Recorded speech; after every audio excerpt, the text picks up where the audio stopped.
Moi, j'ai beaucoup circulé, je suis membre du Conseil de l'Europe, membre de l'OSCE, et je me rends compte, c'est vrai qu'on a tous des réflexes communs, même si on n'a pas la même langue, et même si on ne rencontre pas les mêmes difficultés.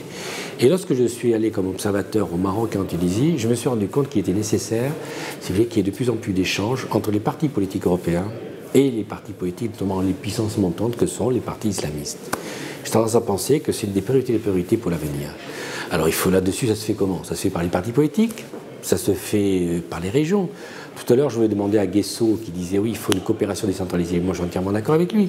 Mais j'avais dit, combien tu as accueilli de jeunes cadres marocains, algériens, tunisiens à la région de Languedoc-Roussillon?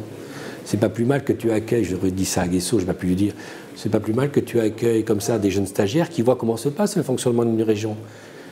Pareil pour moi, je suis sénateur, je fais en sorte d'avoir au moins en permanence des stagiaires. Mais il faudrait qu'on fasse tout ça. Alors comment ça se fait? Ça s'organise. D'abord, ça s'organise par les universités. Alors, un véritable problème, il faut qu'on ait vraiment une politique universitaire. Et ça, les universités sont assez indépendantes et je crois qu'il faut qu'elles multiplient les échanges. Il y en a déjà, mais il faudrait qu'il y en ait beaucoup plus. Deuxièmement, il faut que l'Europe et une politique, un peu une sorte d'Erasmus pour ces pays du Maghreb et pour le pays de la Méditerranée. Il faut vraiment multiplier les échanges, il faut permettre aux jeunes maghrébins qui sont les futures élites, et aux jeunes politiques d'ailleurs qui sont les futures élites, de pouvoir venir, de pouvoir échanger, de voir comment ça se passe. Et puis ils en feront ce qu'ils voudront. Quand ils retourneront, ils auront au moins une expérience. Et moi je considère que les échanges culturels et politiques sont les plus importants.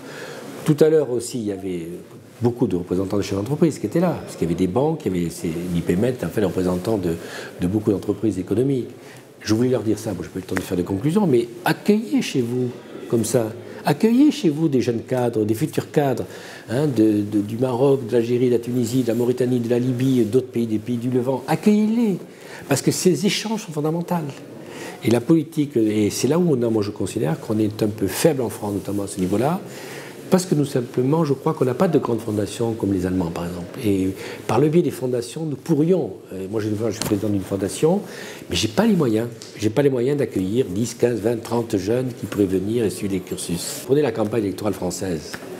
Pratiquement tous nos problèmes, leurs solutions sont des problèmes qui dépendent des solutions internationales. La mondialisation, l'économie, l'Europe, tout dépend de ça. L'immigration dépend des relations avec les bassins de la Méditerranée. Tout dépend des relations internationales. Eh bien, pratiquement pas un mot sur là-dessus. Je crois que c'est un des premiers, encore on n'est pas nous acteurs majeurs de la campagne présidentielle, puisqu'on n'est que des seconds couteaux. Mais franchement, pas un mot dessus. Et je crois que c'est une des caractéristiques françaises, peut-être aussi européennes, c'est qu'on s'enferme un peu dans sa vision sur ces problèmes, un peu franchouillard.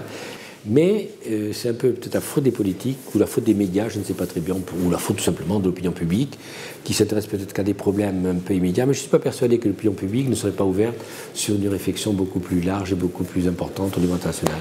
Et je réponds directement à vos questions. C'est vrai que les politiques ne sont que l'expression du pays, et c'est vrai qu'on n'a pas suffisamment, je dis, dans beaucoup de domaines, on n'a pas suffisamment eu une vision large sur les choses qui se passaient. J'étais observateur lors des élections en Tunisie, j'étais observateur lors des élections au Maroc. Franchement, c'était des moments forts, surtout en Tunisie, ça a été un moment très fort. Hein. Moi, j'ai senti l'émotion qui y avait autour de ça. Au Maroc, c'était beaucoup moins fort, enfin, c'était presque une habitude, parce que la démocratie existe depuis longtemps. Mais les contacts que j'ai avec ces pays-là, je ne sens pas que l'Union pour la Méditerranée soit une des priorités. On ressent la nécessité d'avoir des contacts, des partenariats avec les pays européens, avec l'Europe. On le ressent profondément. Je ne suis pas sûr que dans les contacts que j'ai eus, l'Union pour la Méditerranée soit un des éléments marqueurs. Voilà, je dis ça. Alors je ne veux pas non plus critiquer ce qu'a fait le président Sarkozy avec cette initiative, parce qu'au moins, et Guénaud a raison, mais moi, si je considère qu'elle est une fausse bonne idée, je l'ai dit tout à l'heure, je considère qu'au moins elle a éclairé l'opinion européenne sur la nécessité d'avoir une politique méditerranéenne. On a plus intérêt à discuter avec des grands ensembles, et c'est vrai que c'est un rêve d'occidental. C'est vrai que si on avait en face de nous un Maghreb uni, ou un monde arabe uni, comme la Ligue arabe d'ailleurs, qui est un acteur important de la politique diplomatique internationale et mondiale, c'est vrai que ce rêve. Alors, mais moi, je ne maîtrise pas suffisamment la connaissance des pays. Ceux que je rencontre, j'ai souvent des discussions avec des amis, marocains, algériens ou tunisiens, et c'est vrai qu'ils ont ce sentiment souvent d'être plus maghrébins que marocains, ou plus maghrébins qu'algériens, ou plus maghrébins que tunisiens. Je dis ça parce que ce n'est que des petites conversations que j'ai eues avec quelques-uns de mes amis. Je me demande un ami sénateur marocain, il me dit, c'est vrai que je me sens maghrébin. Alors, comme nous, on se sentait européens, je veux dire, à l'époque. Mais de là à ce que la construction de Maghreb se fasse, c'est vraiment pas nous, les Occidentaux, du moins les Européens, qui allons pouvoir dire si ça va se faire ou pas. C'est au pays, enfin ce pays du Maghreb à se prendre en charge.